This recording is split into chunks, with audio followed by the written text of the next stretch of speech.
And Quiet Flows the Dawn, Part 2, by Mikhail Sholokhov, continued. At the first halt, Ivan Alexeyevich, who since March had been permanent chairman of the company committee, went to the company commander. "The Cossacks are in a state of excitement, Captain," he reported.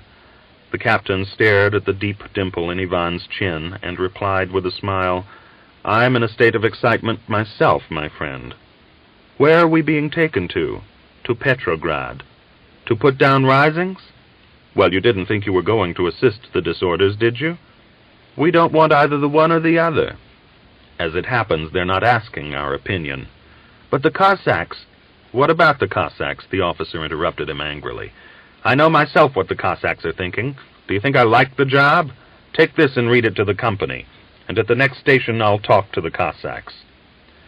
The commander handed him a folded telegram, frowning with evident distaste. Ivan Alexeyevich returned to his wagon, carrying the telegram gingerly in his hand, as though it were a burning brand. "Call the Cossacks from the other wagons," he said. The train was already in motion, but Cossacks came jumping into Ivan's wagon until some 30 were collected. "The commander's given me a telegram to read," Ivan told them. In a deathly silence, he read aloud the manifesto of the Commander-in-Chief, Kornilov.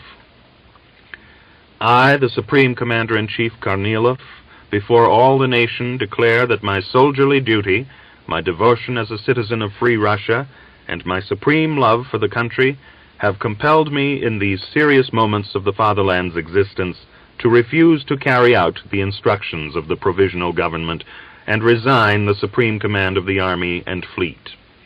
Supported in this decision by the commands of all the fronts, I declare to all the Russian people that I prefer death to removal from my post. A true son of the Russian people will always die at his post and sacrifice his life for the fatherland. It is not for me, a blood son of my people, who have given all my life to their service, to refuse to defend the great liberties of my people. An impudent enemy is among us, by bribery and treachery bringing ruin not only to freedom, but to the very existence of the Russian people. Awake, Russian people, and glance into the bottomless pit into which our country is falling. Avoiding all disturbance, averting all shedding of Russian blood, ignoring mutual reproaches and all my shame and humiliation at their hands, I address myself to the provisional government and say, come to me at the staff headquarters, where your freedom and safety are assured by my word of honor, and together with me work out and organize such a form of national defense as will safeguard freedom and lead the Russian nation towards the great future worthy of a mighty free people. General Kornilov. At the next station, the train was halted for some time. The Cossacks gathered outside their wagons, talking over Kornilov's telegram and another from Kandinsky, read by the company commander, declaring Kornilov a traitor and counter-revolutionary. The Cossacks discussed the situation distractedly, and even the officers were in bewilderment. "Everything's all mixed up," Martin Shamil complained. "How the devil are we to know who is guilty? They're plaguing one another and plaguing the soldiers. They all want to be at the top."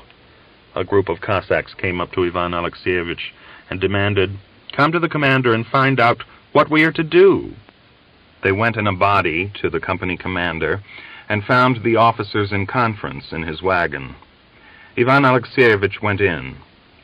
"Captain, the Cossacks are asking what they're to do," he declared. "I'll come out to them in a minute," the commander replied. The entire company waited by the end wagon. The commander joined the crowd, made his way to the middle, and raised his hand. "We are subordinate not to Kandinsky, but to the commander-in-chief and our immediate superiors," he said. "That's correct, isn't it? And so, unquestionably, we must carry out the orders of our superior command and go on to Petrograd. In the last resort, we can discover what is the situation when we reach the station of Dno, where we shall find the commander of the 1st Don Division. I ask you not to get agitated. Such are the times we are living through." The commander went on to talk about the soldiers' duty, the country, and the revolution, seeking to soothe the Cossacks and replying evasively to their questions. He achieved his aim. While he was talking to the Cossacks, an engine was coupled to the train. The Cossacks were now not to know that 2 officers had speeded up their departure by threatening the station master with revolvers, and the men dispersed to their wagons. The troop train set off again, drawing near to the station of Dno. The Cossacks fed their horses and slept or sat at the half-open doors, smoking and staring out at the sky.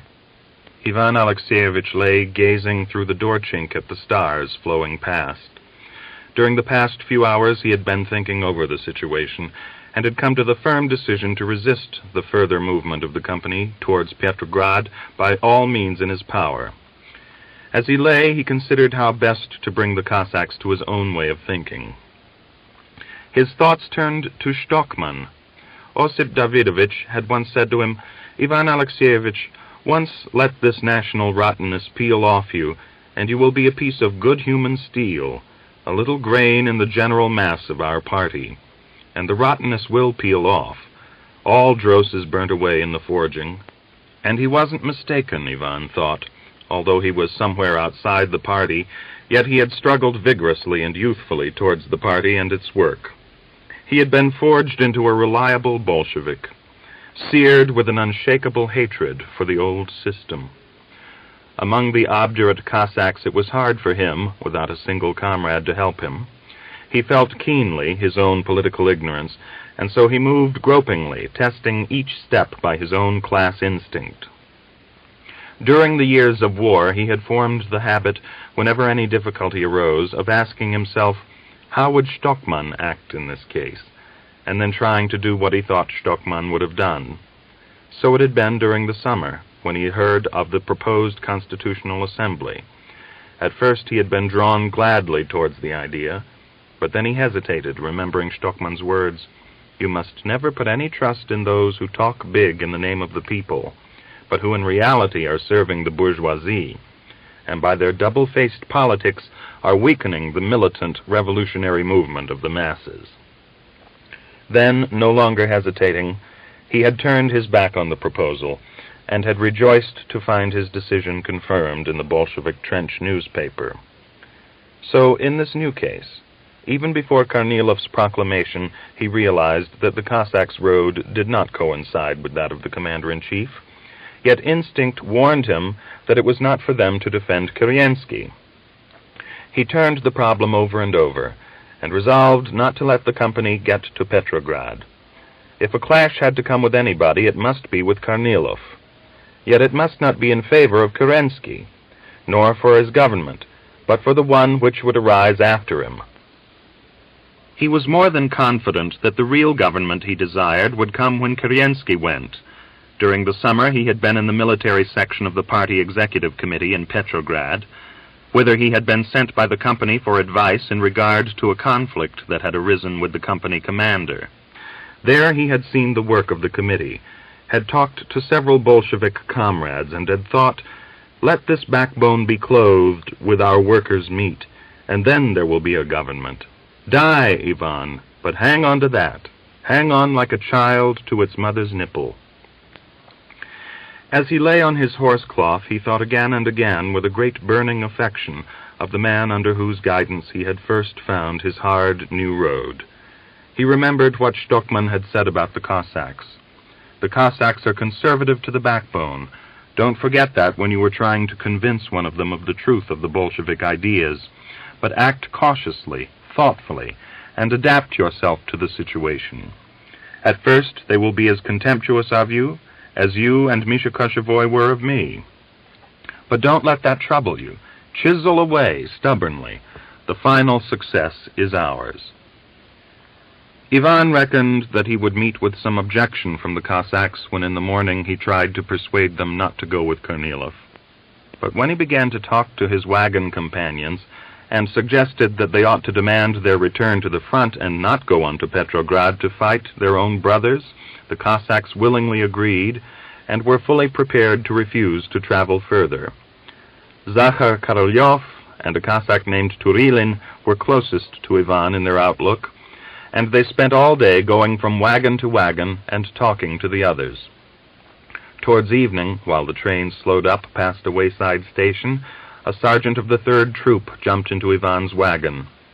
"The company is detraining at the first stop," he shouted at Ivan. "What sort of chairman of committee are you, if you don't know what the Cossacks want?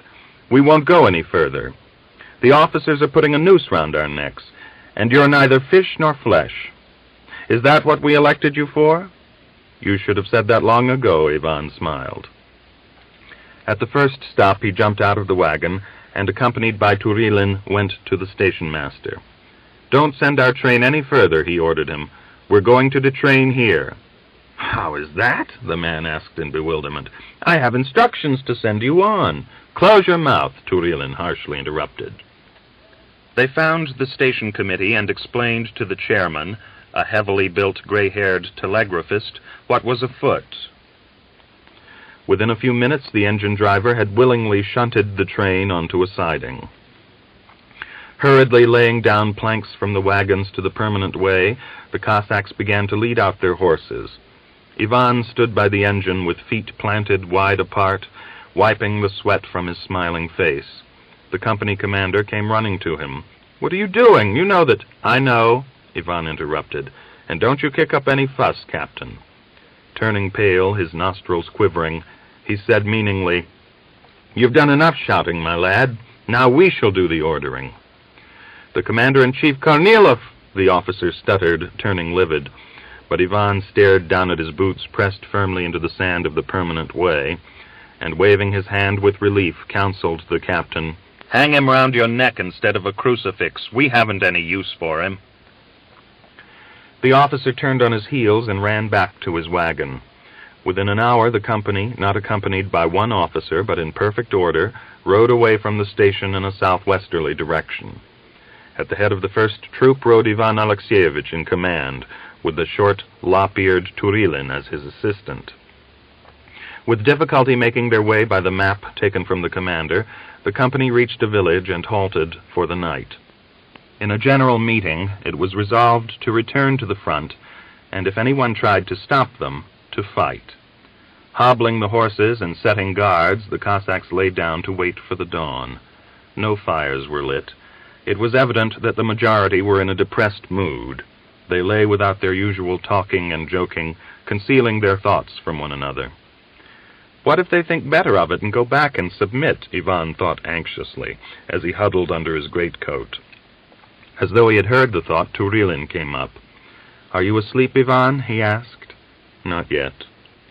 Turilin squatted down by his side and, lighting a cigarette, whispered, "The Cossacks are troubled. They've done the damage, and now they're afraid. We've cooked a fine meal for ourselves. What do you think?" "We shall see," Ivan answered calmly. "You're not afraid, are you?" Turilin scratched his head and smiled wryly. "To tell the truth, I am. At first I wasn't, but now I'm a little scared." They lapsed into silence. A gentle, gracious, nocturnal stillness enwrapped the meadows. The dew besprinkled the grass. A breeze brought the mingled scents of the marsh grass and the moldering rushes, the muddy soil and the dewy grass to the Cossacks' nostrils. Occasionally a horse's hobble jingled, or there was a snort and a heavy thud as one of the animals lay down. Then again the sleepy silence, the distant, hoarse, hardly audible call of a wild drake, and the nearer answering quack of his mate. The hurried, scribbling whistle of invisible wings in the darkness, a misty meadow rawness. To the west, in the nadir, hung a rising, heavily violet billow of cloud, and in the zenith, over the ancient lands of Pskov, like a broad, wide-trodden track, the Milky Way stretched in unsleeping reminder. At dawn, the company set out again. They passed through the village, followed by the slow stares of women and the children driving the cattle to pasture. They mounted a rise, flushed a brick red by the dawn. Turilin happened to look back and touched Ivan's stirrup with his foot. "Look round. There are horsemen galloping after us." Ivan gazed back at the village and saw 3 riders galloping along in a flying cloud of rosy dust. "Company, halt!" he commanded. With their accustomed speed, the Cossacks ranged themselves in a gray square. When about half a mile away, The riders dropped into a trot. One of them, a Cossack officer, pulled out a white handkerchief and waved it above his head. The Cossacks kept their eyes fixed on the approaching horseman. The Cossack officer in a khaki tunic came on in front. The two others, in Circassian uniform, kept a little behind him. Riding forward to meet them, Ivan Alexeyevich asked, "What do you want with us?" "We have come to enter into negotiations," the officer replied with a touch of his cap. "Who has taken charge of the company?" "I have." "I am a plenipotentiary from the 1st Don Cossack Division, and these officers are representatives of the native division," the officer explained, pulling on his reins and stroking the neck of his sweating horse. "If you are willing to enter into a discussion of the situation, order the company to dismount. I have to transmit the verbal instructions of the chief of the division, Major General Griekov." The Cossacks dismounted, and the officers also. Pushing into the crowd, they made their way to the middle. The company made room for them and formed a small circle. The Cossack officer spoke. "Cossacks, we have come to persuade you to think over what you are doing, and to avert the serious consequences of your action. Yesterday the divisional staff learnt that you had given way to someone's criminal persuasions and had arbitrarily abandoned your wagons, and we have been sent today to instruct you to return immediately to the station. The soldiers of the native division and other cavalry forces occupied Petrograd yesterday. We have received a telegram to that effect today. Our advance guard has entered the city, has occupied the government buildings, banks, telegraph and telephone stations, and all the important points. The provisional government has fled and is overthrown. Think, Cossacks. If you do not submit to the orders of the divisional commander, armed forces will be sent against you. Your conduct will be regarded as treachery, as refusal to fulfill your military obligations. Only if you submit unconditionally can you avoid bloodshed." As the officers rode up, Ivan Alexeyevich realized that it would not be possible to avoid entering into discussion with them, for that would have only contrary results to those he desired. When the company dismounted, he winked to Turyilin and quietly pushed close up to the officers. The Cossacks stood with downcast, gloomy faces, listening attentively to the captain's words. Some began to whisper among themselves. Ivan's own closest friends shuffled and stirred uneasily, whilst the entire second troop stood without raising their heads, as though at prayers. Ivan realized that the Cossacks were on the point of submitting. A few more minutes and the officer's eloquence would win them to his side. At all costs, the impression he had made must be dispelled. Ivan raised his hand and swept the crowd with dilated, strangely white eyes.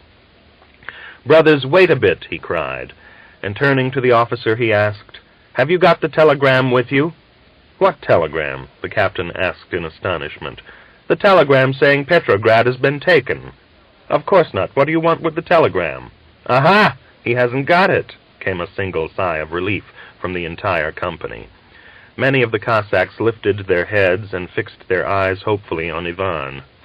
Raising his hoarse voice, he shouted jestingly and assuredly, "You haven't got it, you say? And so we've got to take your word.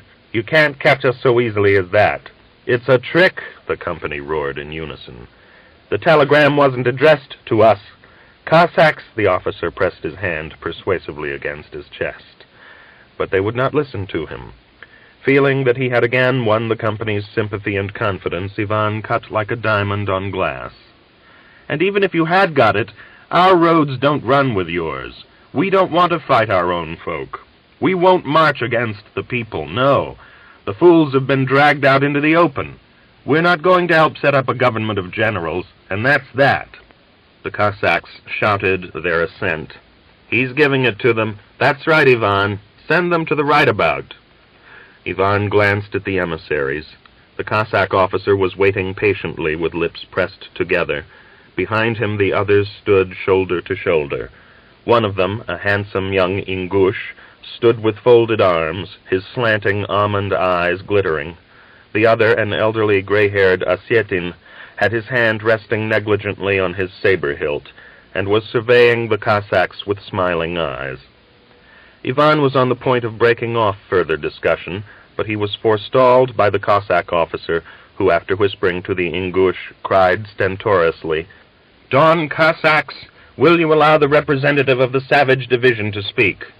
Without waiting for permission, the Ingush stepped forward, nervously fiddling with his narrow ornamental belt. "Brother Cossacks, what's all the noise about? You don't want General Kornilov? You want war? All right. We will give you war. We're not frightened, not at all frightened. We shall smash you today. There are 2 regiments at our back, so?" He began with ostensible calm, but as he went on, he poured out his words more passionately, phrases from his own language mingling with his broken Russian. "It's that Cossack there that's upsetting you. He's a Bolshevik, and you're following him. So, don't I see it? Arrest him, disarm him." He pointed boldly at Ivan Alexeyevich, and swept his eyes around the circle, gesticulating fiercely, his face flushed swarthily. His companion maintained an icy calm, and the Cossack officer played with his sword knot. The Cossacks were again silent, embarrassed, and agitated. Ivan stared fixedly at the Ingush officer, and thought regretfully that he had let slip the moment when, with one word, he could have ended the talk and led away the Cossacks. Turilin saved the situation. Waving his arms desperately, he leapt into the middle of the ring and roared, while the spittle dribbled from his lips, "You crawling serpents! Devils! Skunks! They wheedle you like whores, and you prick up your ears. The officers will make you do as they want. What are you doing? What are you doing? They ought to be cut down, and you stand listening to them. Cut their heads off. Let the blood out of them. While you're palavering, they're surrounding us. They'll mow us down with machine guns. You won't be holding meetings long when they start rattling. They're deliberately pulling the wool over your eyes until the soldiers arrive. Ha! Call yourself Cossacks. You're a lot of petticoats." "To horse!" Ivan Alexeyevich thundered. His shout burst like shrapnel over the crowd. The Cossacks flung themselves towards their horses. Within a minute, the company was again drawn up in troop columns. "Listen, Cossacks!" the captain shouted. Ivan Alexeyevich unslung his carbine from his shoulder, and putting his finger firmly to the trigger, exclaimed, "The talk is ended. Now if we have to talk to you, it will be in this language." He expressively shook his rifle. Troop after troop, they rode off down the road. Looking back, they saw the emissaries mounted on their horses and conferring among themselves. The Ingush was arguing fiercely, frequently raising his hand. The lining of his cuff shone snowily white. As Ivan looked round for the last time, he noticed this dazzlingly gleaming band of silk, and abruptly before his eyes appeared the wind-lashed bosom of the dawn, its foaming green waves, and the white wing of a seagull slanting across their crests. Chapter 5. The various sections of the army flung by Kornilov against Petrograd were scattered over an enormous stretch of 8 railway lines running from the west, south, and east. All the main stations and even halts and sidings were packed with the slowly moving troop trains. The regiments were beyond the moral control of the senior command, and the scattered companies lost touch with one another. The confusion was made worse by the changing of instructions whilst en route, and by uncoordinated orders, and this intensified the already tense and nervous mood of the troops. Meeting with the elemental opposition of the railway workers, overcoming difficulty after difficulty, the Kornilov armies slowly moved on towards Petrograd. In the red cages of the wagons, half-starved Cossacks from all the Cossack districts crowded beside their half-starved horses. The trains stood for hours at the stations waiting for dispatch, and the men poured out of the wagons and streamed into the waiting rooms, or gathered on the permanent ways, eating everything left by previous trains, stealing from the inhabitants, and pillaging the food warehouses. Held up on the railways, the commanders hesitated to take to the road, and remained in their wagons. Together with the other regiments composing the 1st Don Cossack Division, the regiment in which Eugene Lisnitsky had formerly served was flung against Petrograd along the Revol-Narva railway line. 2 companies of the regiment arrived at Narva at 5 in the afternoon of September 10th. The commander learnt that it would be impossible to travel further that night, as the permanent way beyond Narva had been destroyed. A gang of plate-layers had been dispatched to the spot, and if they could restore the line in time, the train would be sent on early in the morning. Willy-nilly, the commander had to accept this. He clambered, cursing, into his wagon, communicated the news to the other officers, and sat down to drink tea. The night was overcast. A harsh, piercing wind was blowing from the Gulf of Finland. On the permanent way and in the wagons, the Cossacks gathered to talk. At the end of the train, a young Cossack voice struck up a song, complaining in the darkness to no one knew whom. A man emerged from beyond the gray bulk of the warehouse.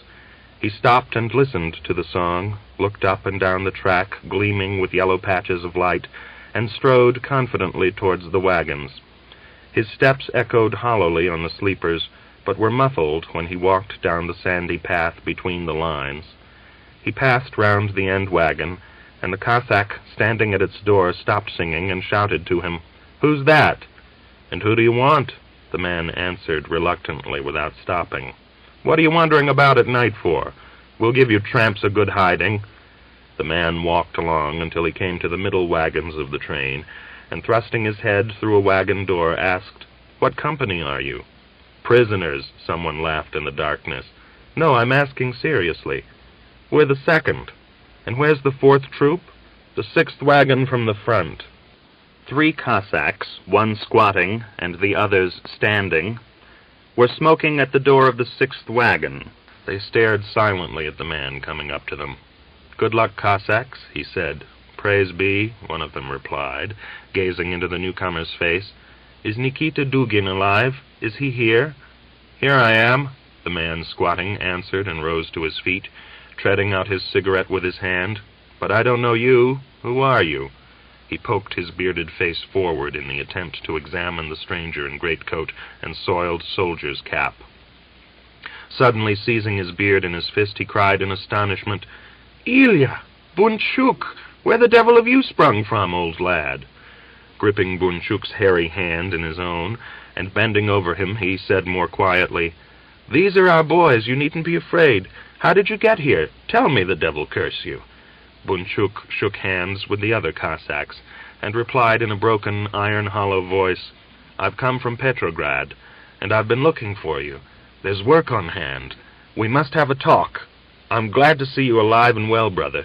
Let's go into the wagon." They clambered inside.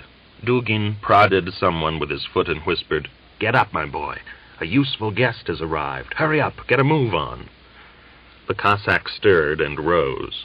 A couple of great hands, smelling of tobacco and horse's sweat, carefully felt Bunchuk's face in the darkness, and their owner asked, "Bunchuk? That's right. And is it you, Chikamasov?" "Yes. Glad to see you, my friend. Shall I run and fetch the boys of the 3rd troop along?" "That's a good idea." The 3rd troop arrived almost to a man, only 2 remaining with the horses. The Cossacks went up to Bunchuk and thrust their hands into his, bent over him, and examined his face by the light of the lantern. In all their greetings was a single tone of warm, comradely welcome. They made him sit down facing the lantern, and crowded around him, those closest squatting on their heels, the others standing in a dense circle. Dugin coughed. "We received your letter the other day, Ilya, but all the same, we wanted to see you and have your advice what to do. They're sending us to Petrograd."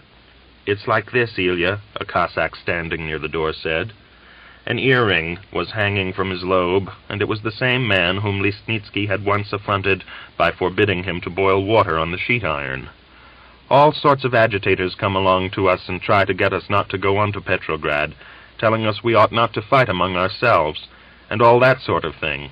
We listen to them, but we don't trust them too much. They're not our folk. They may be leading us up the garden for all we know.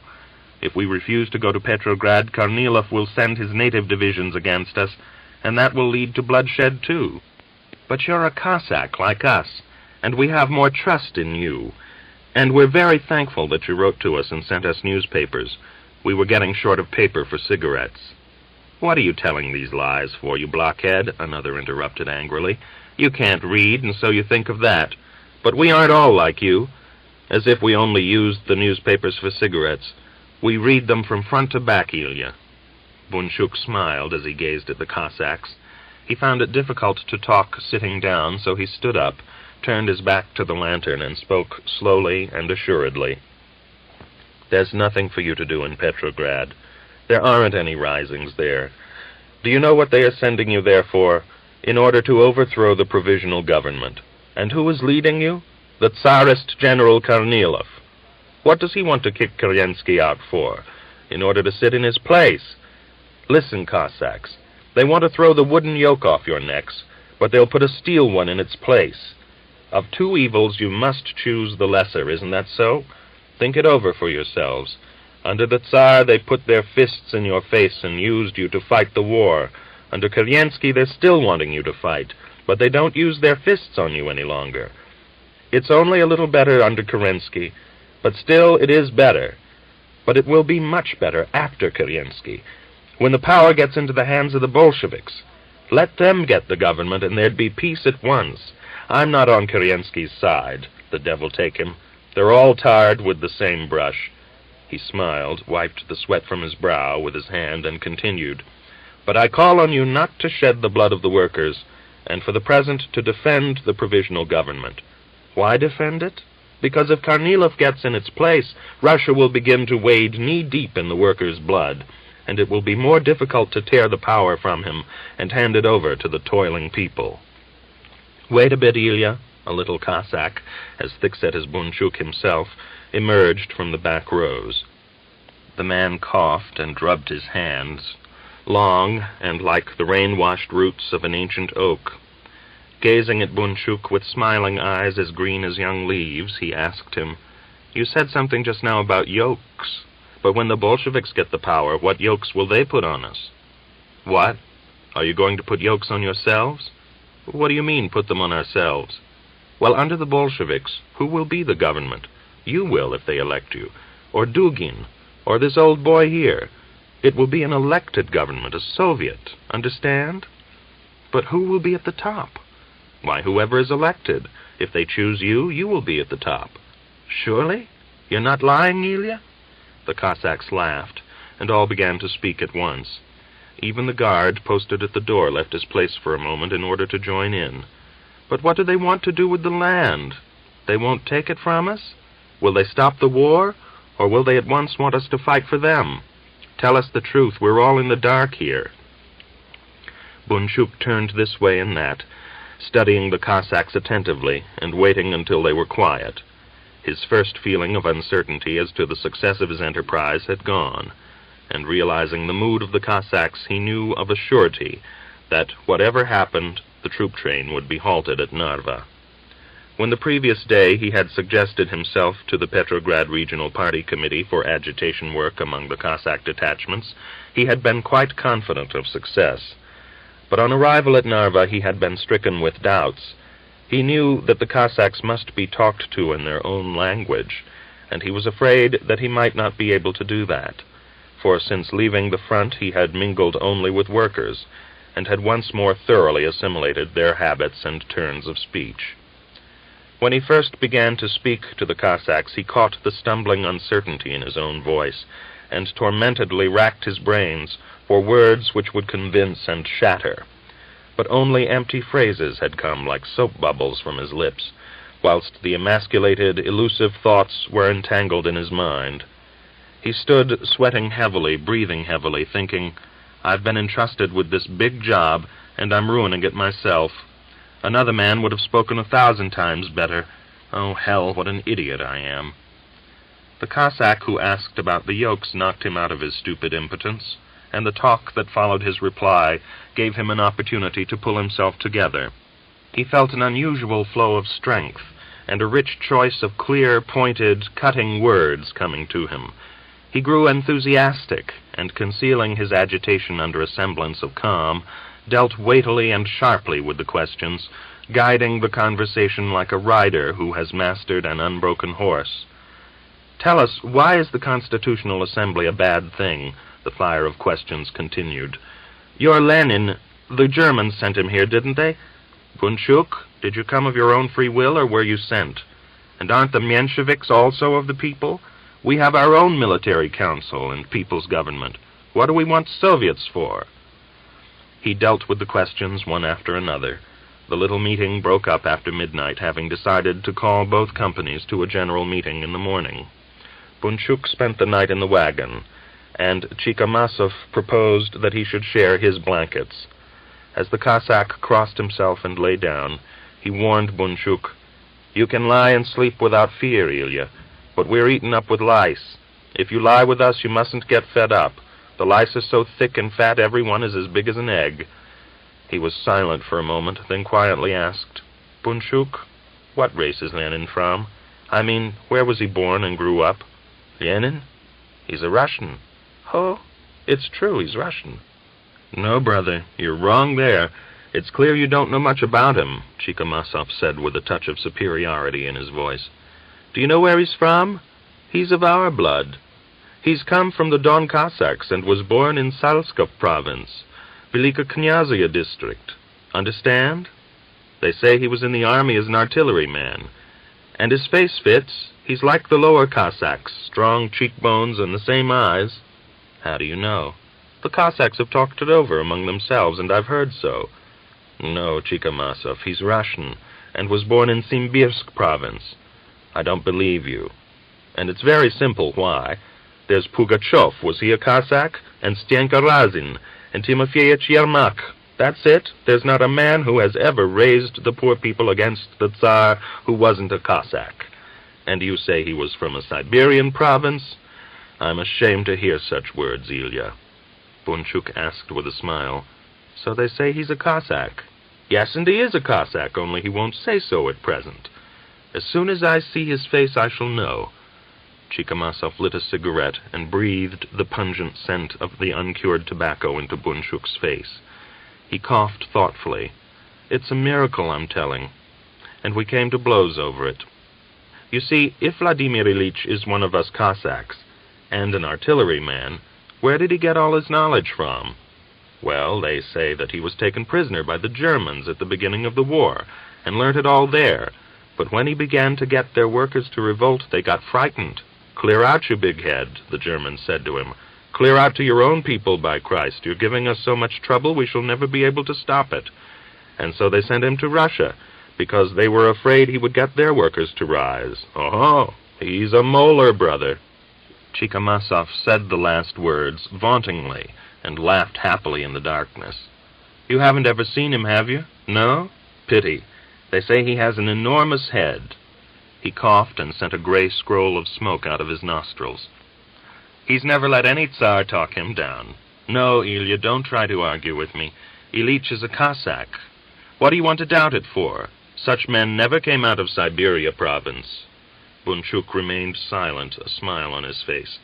He was long in getting to sleep. The lice swarmed over him, spreading a fiery, tormenting itch beneath his shirt. Chikamasov sighed and snored at his side, and a restless horse drove away sleep.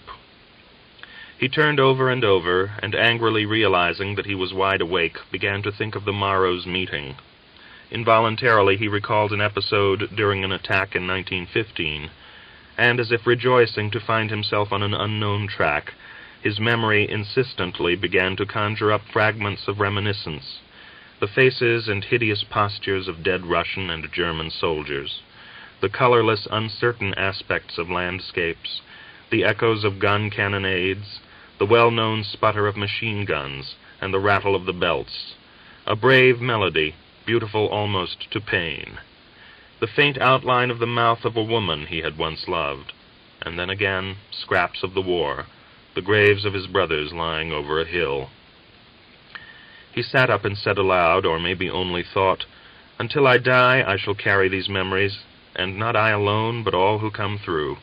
Our whole life has been mutilated, cursed. Damn them! Damn them!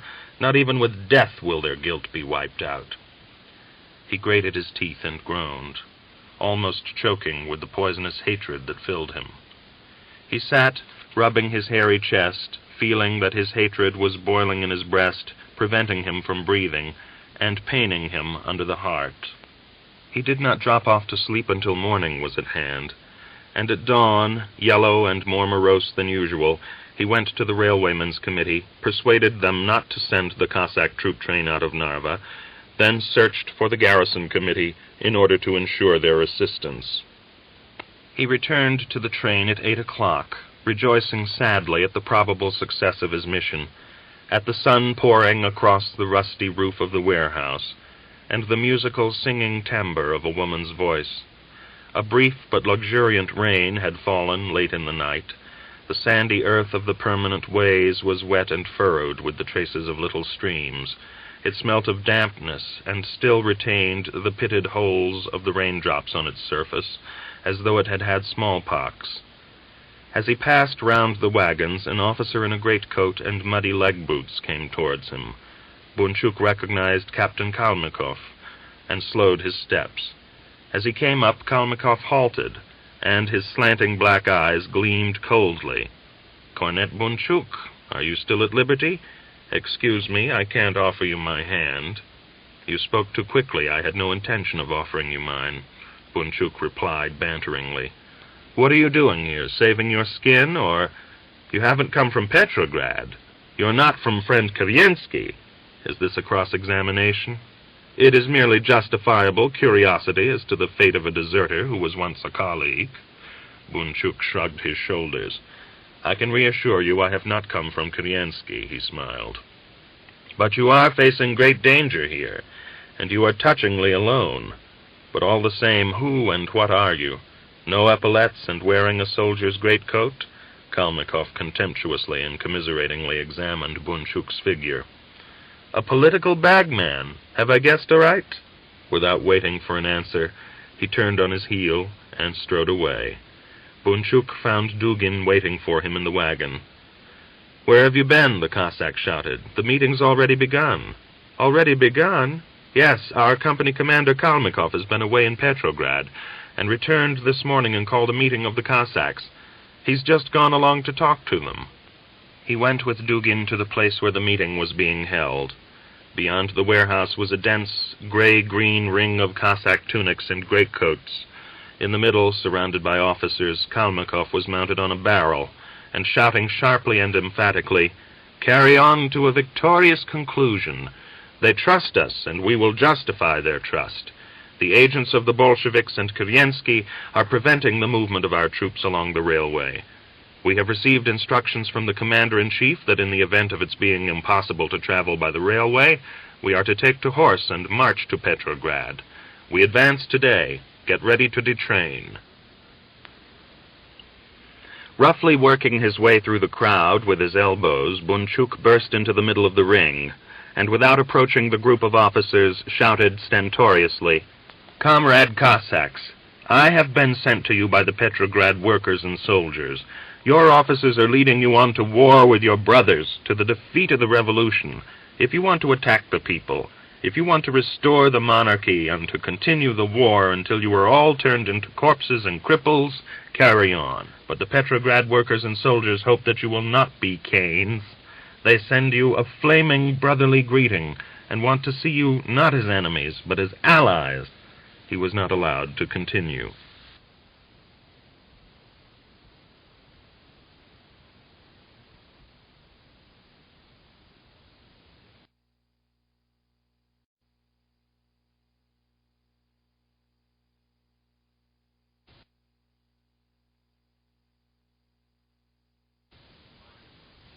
And Quiet Flows the Dawn by Mikhail Sholokhov continued. He was not allowed to continue. An indescribable uproar arose, and the storm of shouts seemed to tear Kalmykov down from the barrel. He strode across towards Bunchuk, but halted a few steps away, and turned to the Cossacks. "Cossacks! Last year Cornet Bunchuk deserted from the front, you know that. And are we going to listen to this coward and traitor?" The commander of the 6th Company, Major Sukin, outshouted Kalmykov with his deep voice. "Arrest him, the scum! We have poured out our blood, and he has saved himself in the rear. Seize him! Wait a bit, brother. Let him speak. We don't want any deserters. Go on, Bunchuk. Down with them. Give it to them, Bunchuk. Give it to them. A chorus of conflicting shouts arose from the Cossacks. A tall, capless Cossack, a member of the Regimental Revolutionary Committee, jumped up onto the barrel. His clean-shaven head turned like a snake's this way and that on his slender neck. In fiery words, he called upon the Cossacks not to obey the orders of General Kornilov, the traitor to the revolution, and spoke of the ruinous consequences of a war with the people. At the end of his speech, he turned to Bunchuk. "And you, comrade," he cried, "don't think that we despise you as the officers do. We are glad of you and respect you because, when you were an officer, you did not crush the Cossacks, but were with them as a brother. We never heard a rough word from you, but don't think that we, uneducated men, don't understand good treatment. Even the cattle understand a kindly word, and far more man. We bow to the earth before you, and ask you to tell the Petrograd workers that we shall not raise a hand against them." There was a roar of approving shouts like the roll of kettle drums. It rose to an extraordinary pitch, slowly fell, and died away. Kalmykov again jumped up on the barrel, his handsome form swaying towards the Cossacks. Panting and deathly pale, he spoke of the glory and honor of the dawn, of the historic mission of the Cossackry, of the blood which officers and men had all shed. Kalmykov was followed by a Cossack with a lint-white head of hair. His indignant words attacking Bunchuk were shouted down by the crowd, and they dragged him off the barrel. At once Chikamasov jumped up. Waving his arms as though cleaving a log, he barked, "We won't go! We won't detrain! Kalmykov says the Cossacks promised to help Kornilov, but who asked us whether we would? We've made no promises to Kornilov. The officers of the Cossack Alliance made the promises. Let them help him." One after another, at an increasing rate, the speakers clambered onto the barrel. Bunchuk stood with head bowed, a swarthy flush in his cheeks, the pulse beating strongly in his face and neck.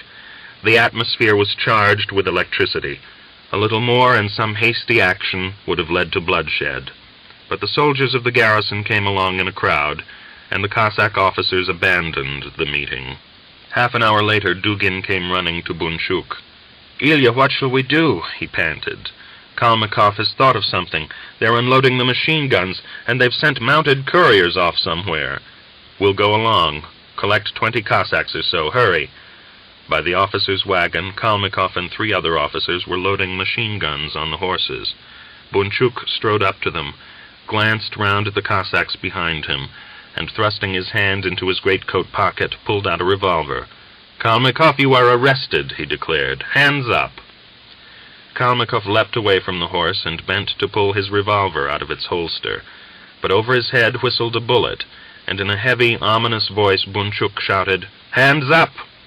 The hammer of his revolver slowly rose to the half-cock. Kalmykov watched it with narrowed eyes, and slowly raised his hands, his fingers twitching. The officers unwillingly handed over their weapons. The Cossacks unloaded the horses and carried the machine guns back into the wagon. "Set guards over these," Bunchuk told Dugin. "Chikamasov, you arrest the other officers and bring them here.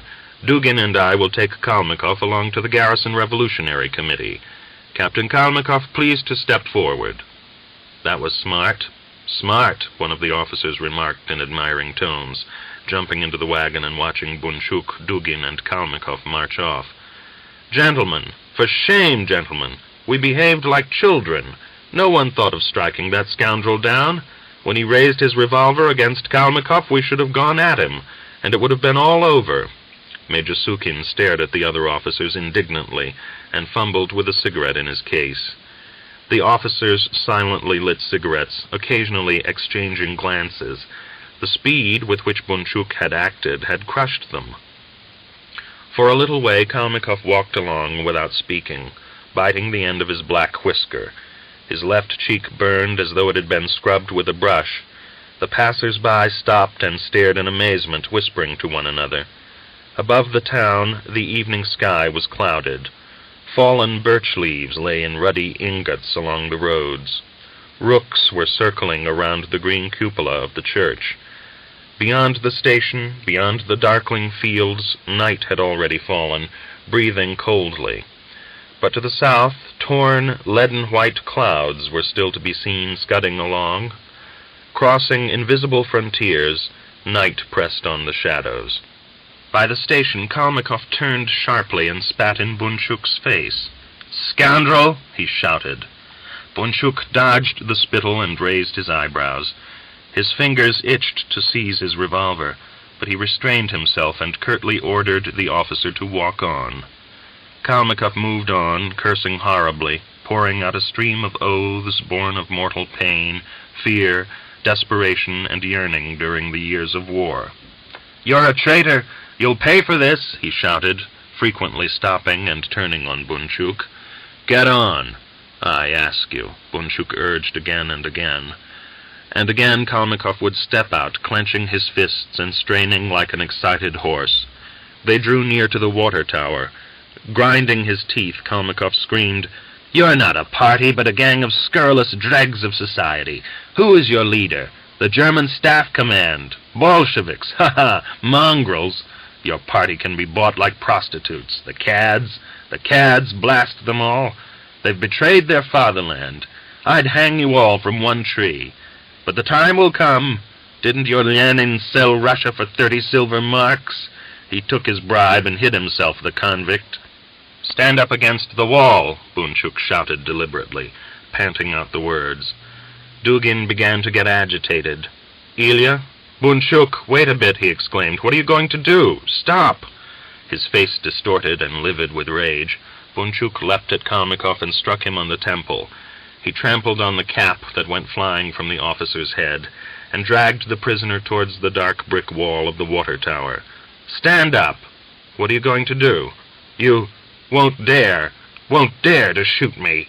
Kalmykov roared, struggling to resist him. He was flung with his back against the wall and straightened up, abruptly understanding. "So you're going to kill me?"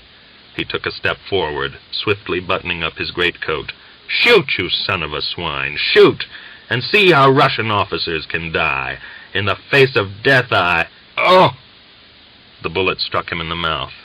The echo of the shot went ringing round the water tower. Kalmykov clutched at his head with his left hand, stumbled, and fell. He bowed in a half-circle, spat out blood-stained teeth onto his breast, and licked his lips with his tongue. His back had hardly touched the damp ground when Bunchuk fired again. Kalmykov shuddered convulsively, turned over on his side, then like a drowsy bird huddled his head on his chest, and sobbed once or twice. Bunchuk turned away. Dugin ran after him. "Ilya, what did you shoot him for, Bunchuk?" Bunchuk shook him by the shoulder, fixing his gaze firmly into the Cossack's eyes, and said with a strangely calm, gentle voice, "It's either us or them. There's no middle way. There are no prisoners in this war. Blood for blood. War to extermination, understand? Such men as Kalmykov have to be wiped out, crushed like serpents, and those who slobber with pity for them must be shot too. Understand? What are you slobbering for? Pull yourself together. Be hard. If Kalmykov had had the power, he would have shot us without removing the cigarette from his mouth. And you? You crybaby." But Dugin's head shook and his teeth chattered, and he went stumbling along over his great feet.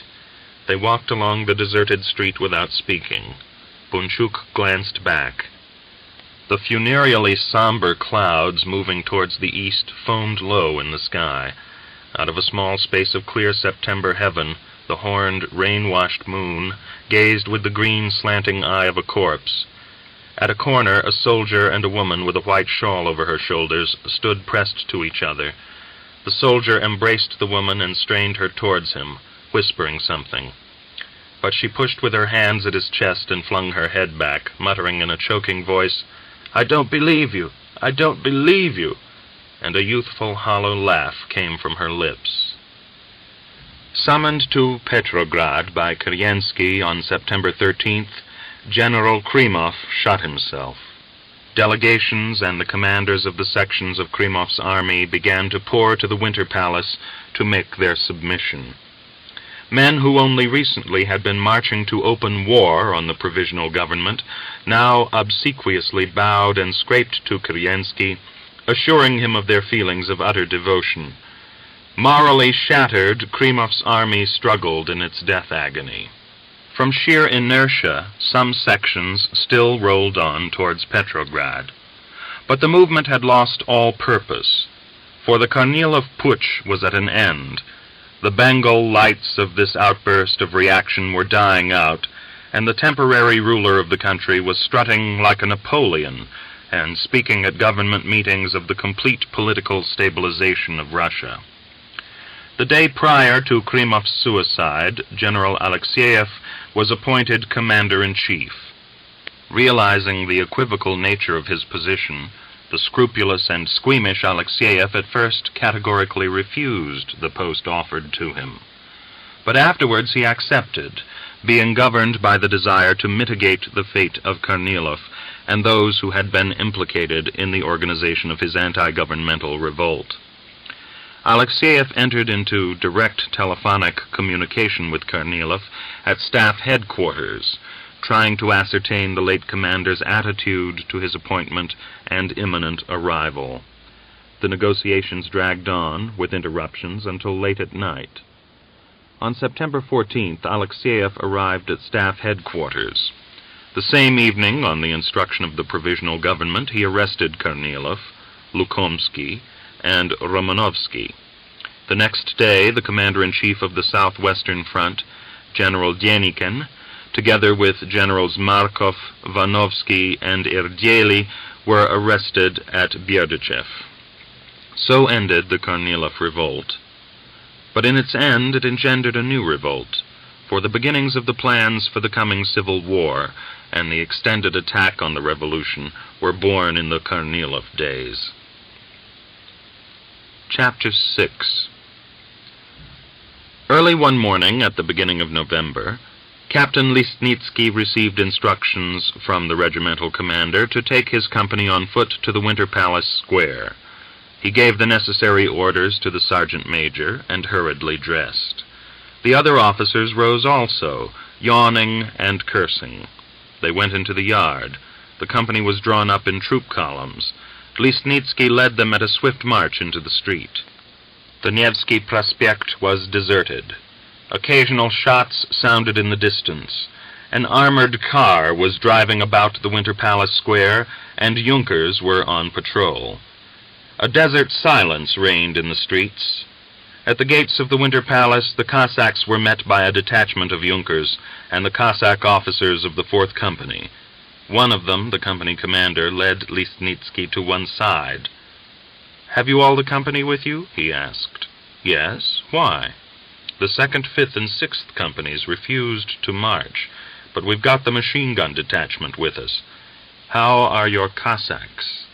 Listnitsky curtly waved his hand and replied, "Bad." "But how about the 1st and 4th regiments?" "They're not here. They won't come. You know an attack from the Bolsheviks is expected today. The devil knows what is afoot." He sighed sadly and added, "I'll be glad to get back to the Don and away from all this." Listnitsky led his company into the palace yard. The Cossacks piled their arms and wandered over the spacious courtyard, whilst the officers gathered in one corner and smoked and talked. Some time later a regiment of Junkers and the women's battalion arrived. The Junkers took up their position with machine guns in the vestibule of the palace. The women crowded in the yard. The Cossacks drew towards them, making filthy jests. A sergeant clapped one of the women on the back, remarking, "It's your job to have children, Auntie, and not mix in men's business." "Bear children yourself," the unfriendly Auntie snapped back. The Cossacks roared with laughter, but towards noon their gay spirits evaporated. The women broke up into platoons and barricaded the gates with great pine beams. They were commanded by a big woman of masculine build, wearing a Medal of St. George on her well-fitting greatcoat.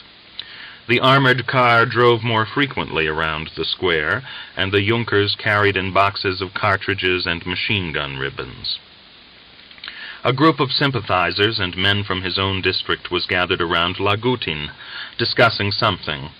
The officers had disappeared, and there was no one but the Cossacks and the women in the yard.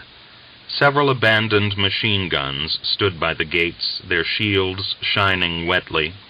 Towards evening, a light frost set in. The Cossacks began to grumble at being left without food. "We must send someone for the field kitchen," one of them suggested. 2 men were sent. The Cossacks waited another couple of hours, but neither field kitchen nor messengers appeared. Just as dusk was falling, the women's battalion, gathered by the gates, lay down in a long chain behind the beams and began to fire across the square. The Cossacks took no part in the shooting, but stood smoking and getting more and more fed up. At last, Lagutin gathered the company by the wall and, apprehensively watching the windows of the palace, spoke to the crowd. "This is the position, Cossacks. There's nothing for us to do here. We must go out, or we'll suffer without cause. They'll begin to fire at the palace, and where shall we be then? The officers have vanished, and are we to stop and die here? Let's go home. Why should we rub our backs against this wall? As for the provisional government, what good have they been to us? What do you think, Cossacks?" "If we go out of the yard, the Bolsheviks will start firing at us," a Cossack objected. "Then let us break up." "No, let us stay here to the end. We're like sheep in a pen waiting for the butcher here." "Do what you like. Our troop is going out." "And we're going too." "Send men out to the Bolsheviks. Let them leave us alone, and we'll leave them alone." The Cossacks of the 1st and 4th companies came up and joined in the meeting. After a little more discussion, 3 Cossacks, 1 from each company, went out through the gates. After some time they returned, accompanied by 3 sailors. The sailors leapt across the stockade of beams and strode across the yard with a deliberately jaunty air. They joined the Cossacks, and one of them, a handsome young black-whiskered sailor in a sailor jacket, his cap thrust to the back of his head, pushed into the middle of the crowd. "Comrade Cossacks," he addressed them, "we, the representatives of the revolutionary Baltic fleet, have come to propose that you leave the Winter Palace. Why should you defend an enemy bourgeois government? Let their own bourgeois sons, the Junkers, defend them. Not a single soldier has come out in defense of the provisional government, and your brothers of the 1st and 4th regiments have joined with us. All those who want to go with us, step over to the left." "Wait a bit, brother." A sergeant of the 1st company stepped forward. "We'll go with pleasure, but supposing the Bolsheviks start shooting at us?"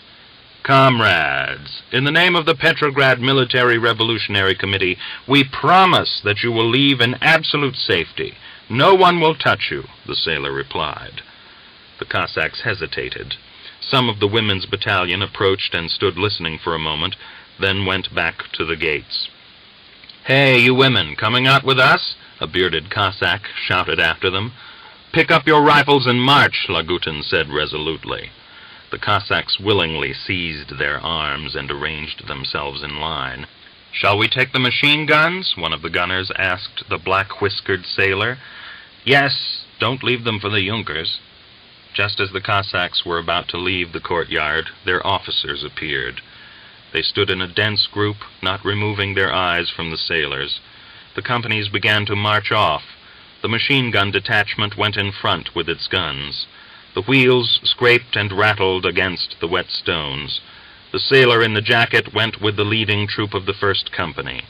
A tall, lint-white Cossack tugged at his sleeve and said in a guilty voice, "Brother, you don't think we wanted to go against the people, do you? They got us here by a trick, but if we'd known, we shouldn't have come." He shook his head violently. "Believe my word, we wouldn't. God's truth." The Cossacks paused at the gate where the entire women's battalion was drawn up in a solid mass. One of the men mounted the stockade, and persuasively and significantly shaking his dirty finger, declared, "You listen to me. We're going out, but you and your women's foolishness are staying here. Well then, no tricks. If you start firing at our backs, we shall turn and cut you all into little bits. Is that clear? Well then, goodbye for the present." He jumped down from the stockade and ran to catch up with his troop, occasionally looking back.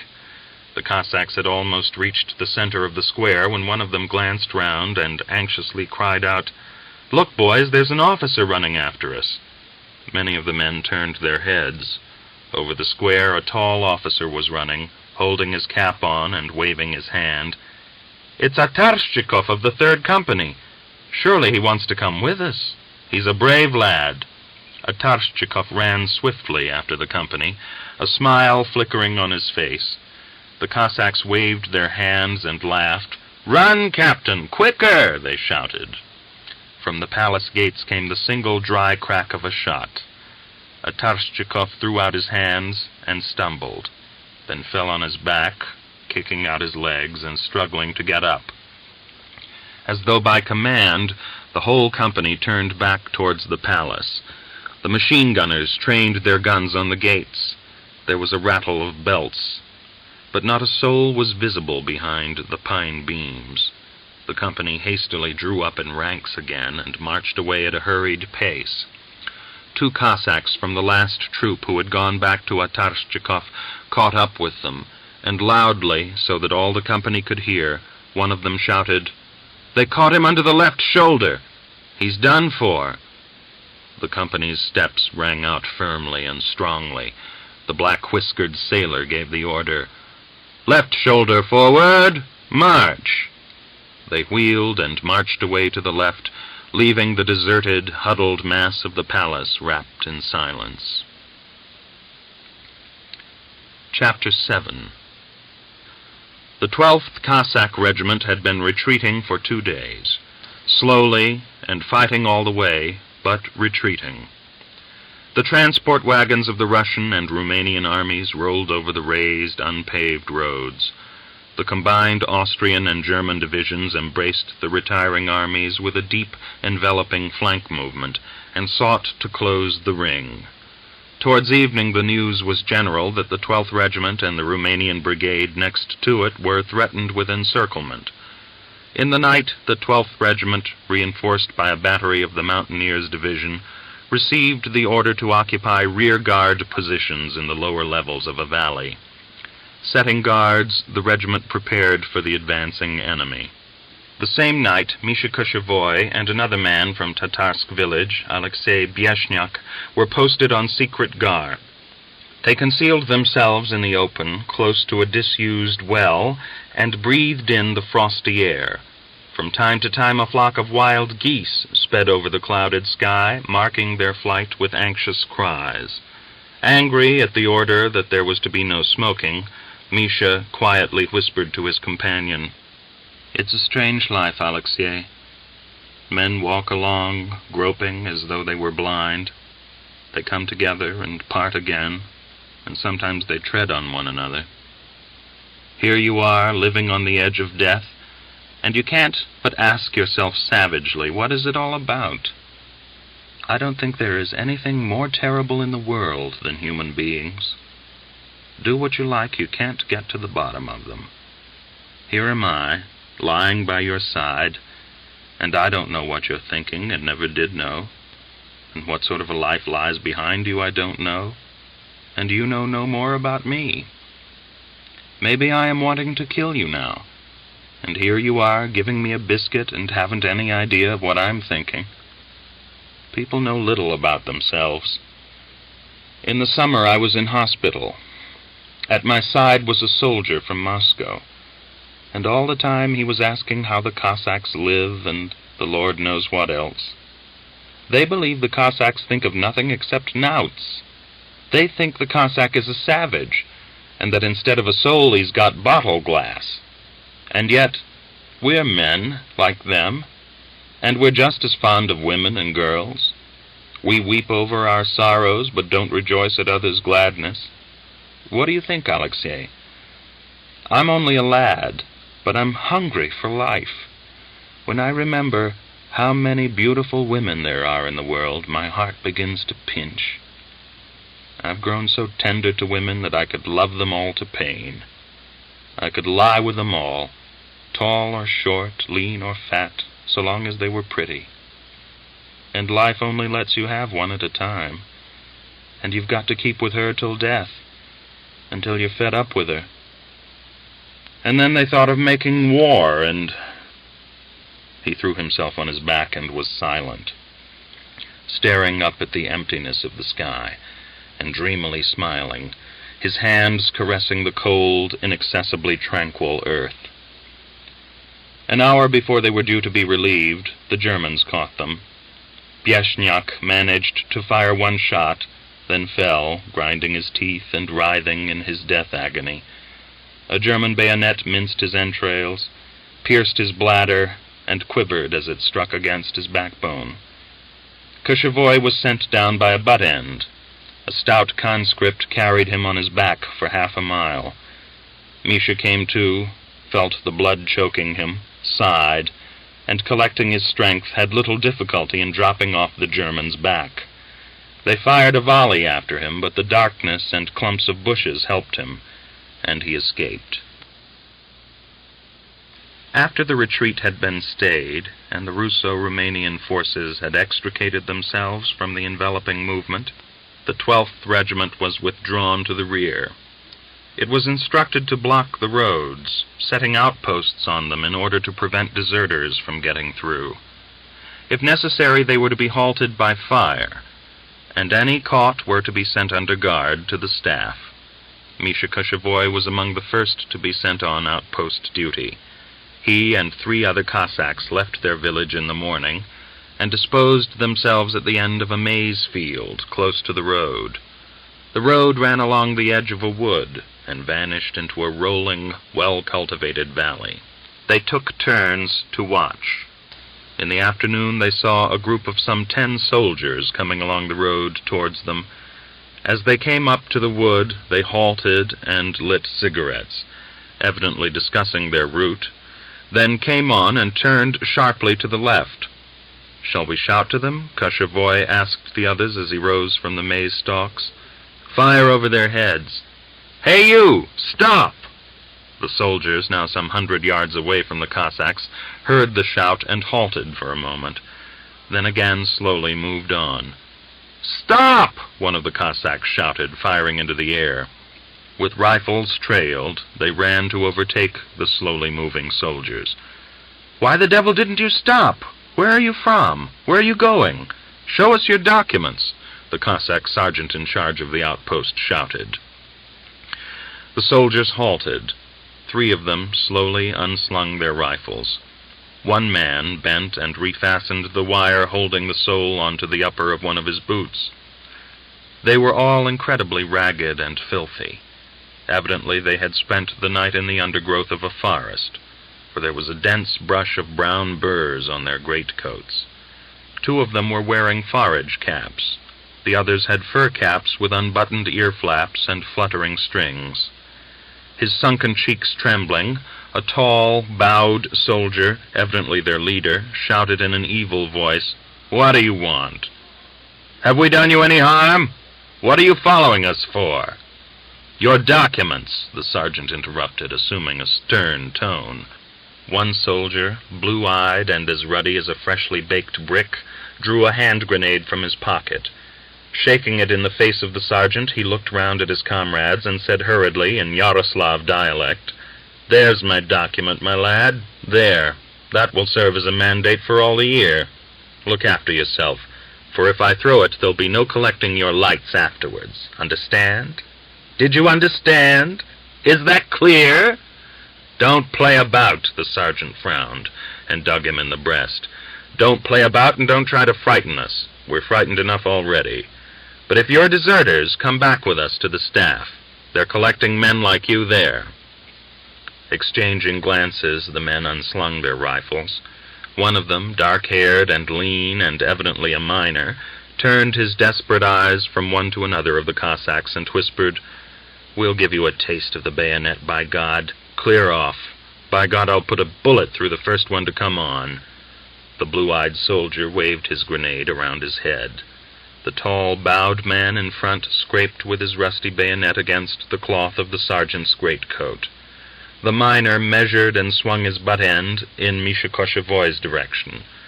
One of the Cossacks seized a little soldier by the edge of his greatcoat and dragged him along at arm's length, nervously looking back at the others in his fear of a blow from behind. The dry leaves rustled on the maize stalks. Beyond the rolling valley emerged a blue, undulating line of hills. Ruddy brown cows were wandering over the pasture land, close to the village. The wind sent a frozen dust whirling beyond the wood. Sleepy and peaceful was the dull November day. A blessed calm and silence lay over the pallidly sunlit countryside. But just off the road, men were trampling, in meaningless anger, preparing to poison the seeded, fertile, rain-satiated land with their blood. Their passions died down a little, and the soldiers and Cossacks began to talk more peaceably. "It's only 3 days since we were withdrawn from our positions," Koshevoy said indignantly.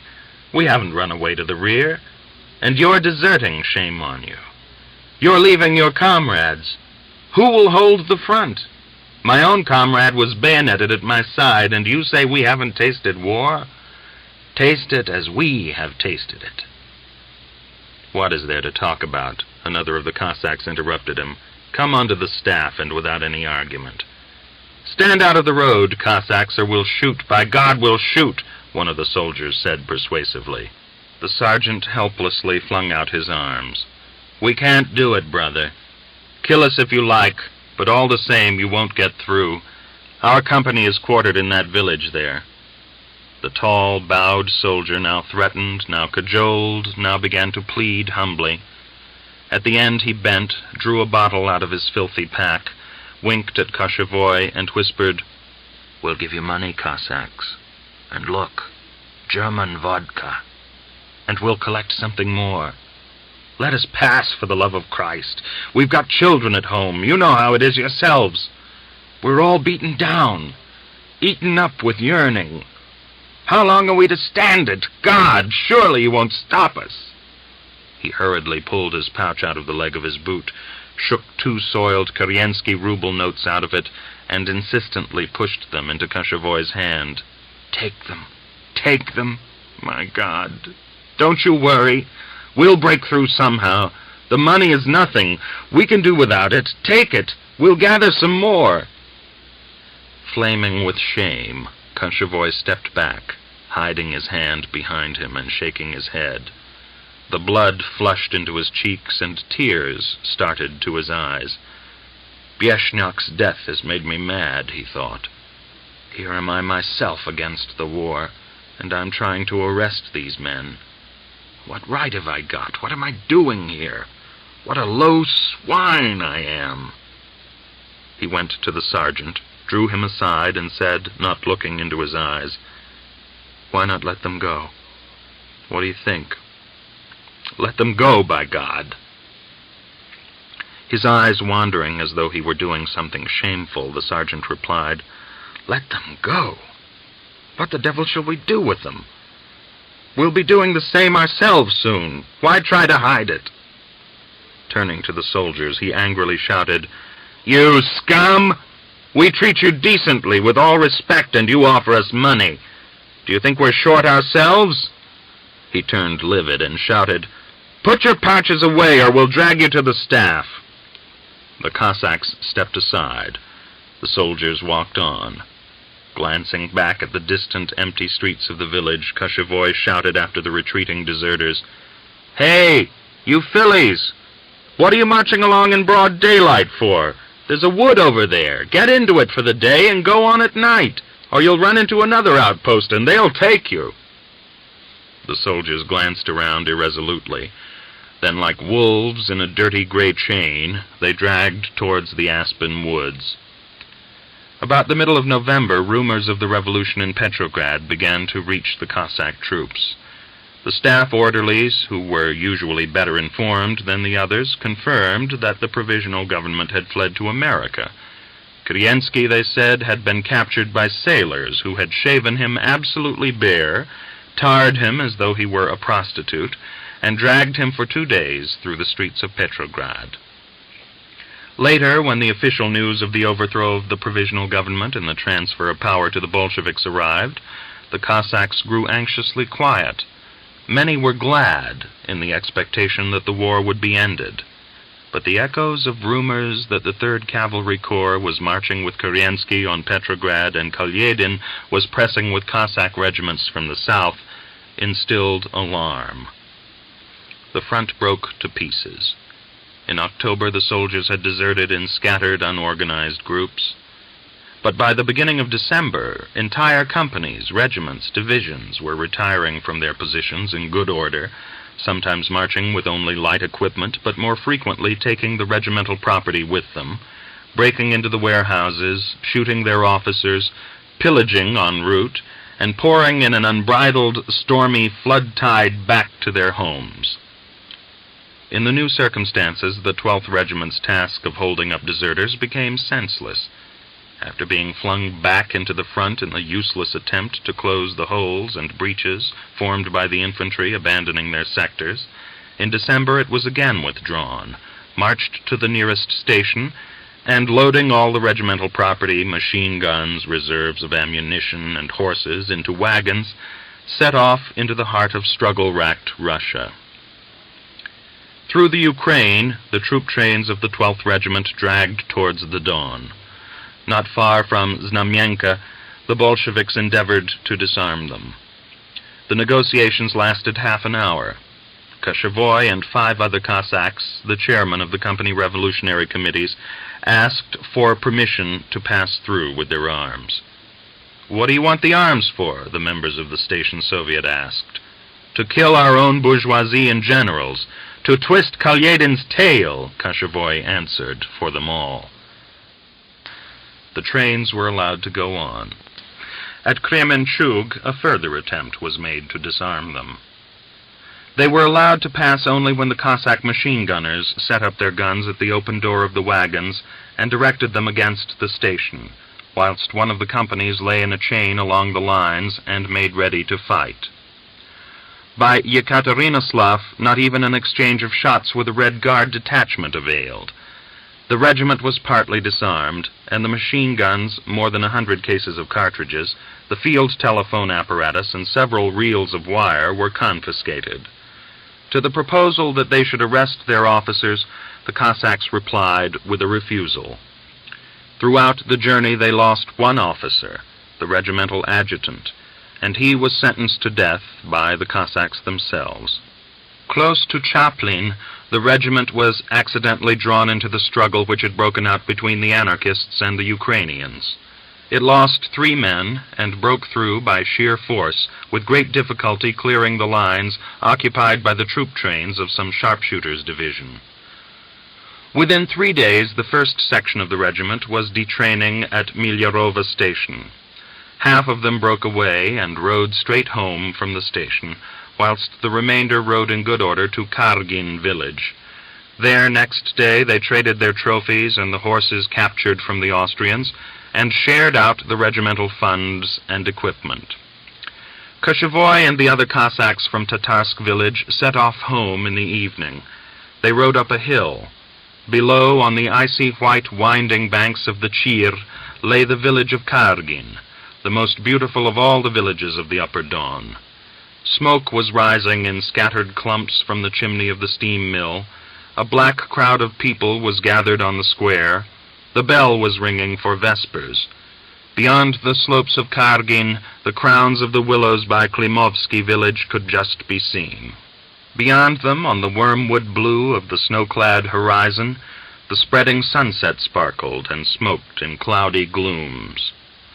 The 18 riders passed by a mound nurturing 3 wild apple trees, and at a swift trot, their saddles creaking, rode off to the northeast.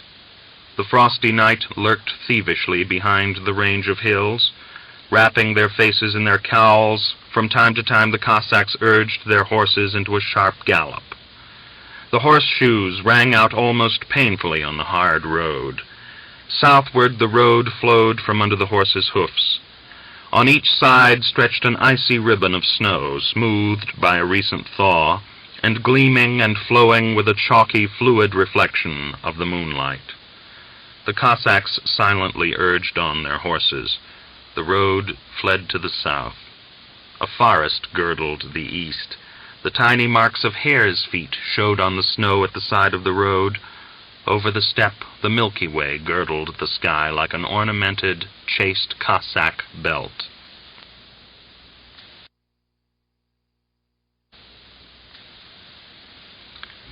Chapter 8. The Cossacks began to come home from the front in the late autumn of 1917. Aging Kristonia and 3 others who had served with him in the 52nd Regiment returned. Smooth-cheeked Anikushka returned. The artilleryman Ivan Tamilin and Yakub Padkova. After them came Martin Shamil, Ivan Alexeyevich, Zakhar Korolyov, and the ungainly long Borshchev. In December, Mitka Korshunov unexpectedly turned up, and a week later a whole party of Cossacks who had served in the 12th Regiment. Misha Koshevoy, Prokhor Zhikov, Yepifan Maksayev, Andrei Koshulin, and Yegor Sinilin.